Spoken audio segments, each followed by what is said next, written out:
Without children's rights, I wouldn't have the right to have an education. Without children's rights, I wouldn't have an education. Children's rights gave me the right to have an education. Today, I want to talk about children's rights.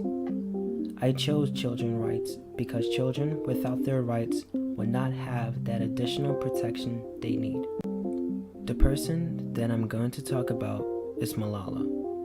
She is known for her activism for rights to education and for women, especially in the Swat Valley where the Taliban had at times banned girls from attending school. Malala wrote a blog under a pseudonym for the BBC detailing her life under Taliban rule. Okay, so what do you think the world would be like without children's rights? The world would be like North Korea without children's rights. Generally speaking, when we're talking about rights, we're talking about the right to vote, own property, be safe from crime, free speech, so on and so forth. Well, children can't specifically own property. They still have, under American law, the right to be protected from crime, from cruelty, right to be protected at the earliest stages, the right to shelter, the right to food. Without that, you would have a sterile society that didn't respect the youngest people in society, and we would end up with a bunch of twisted adults.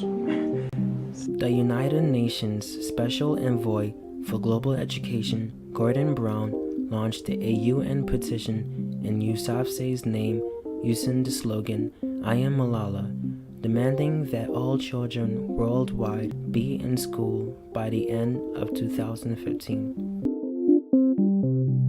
Children's rights are important because the children of the today will be the adults of tomorrow, and they will run the world. And if they didn't have rights as children, they wouldn't be the educated, healthy adults with a good self-esteem that we need to run our world. In 2012, 58 million primary school-aged children were still out of school.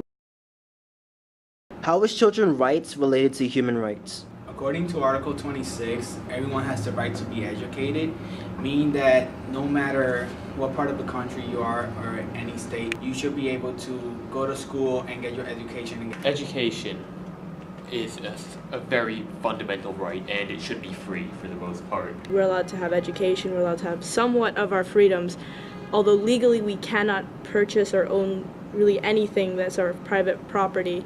It's still sort of as a way of setting us up to be proper adults. Everyone must be able to properly make decisions, and that's why education must be preserved as a sacred right.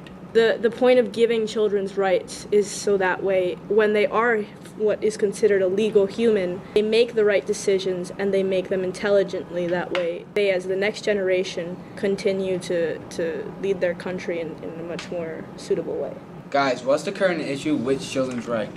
Well, in some economically underdeveloped countries, children may not have the opportunity for education because education is largely either privatized or low quality. So they will often end up working in dangerous situations or being completely abandoned and ending up in a violent lifestyle. The problem with school in these countries is that it may cost as little as $20, which is small for us, but could be an entire month's wage for a family to send their child to school. And so instead of sending them to school, they send them to work to improve the family's monthly income. And the cycle continues until someone manages to break out of it, if they ever do. And if they do, it's so they can send their kids to school, not so they can go to school and accomplish their own dreams. But in other countries as well, the children have no education, they have no role model to be inspired to and either go to school, which means that most of the people they just see as gangbanging, which they just join gangs and go in another direction, where they won't be able to be educated, they're just not able to go and get their education or their diploma degree. Talk to the people around you, such as your family or friends. Speak in class or give an assembly to get other students involved. Organize an event, use the internet. Children's rights gave me the right to have an education. Children's rights are important, and I encourage you to stand up for children's rights.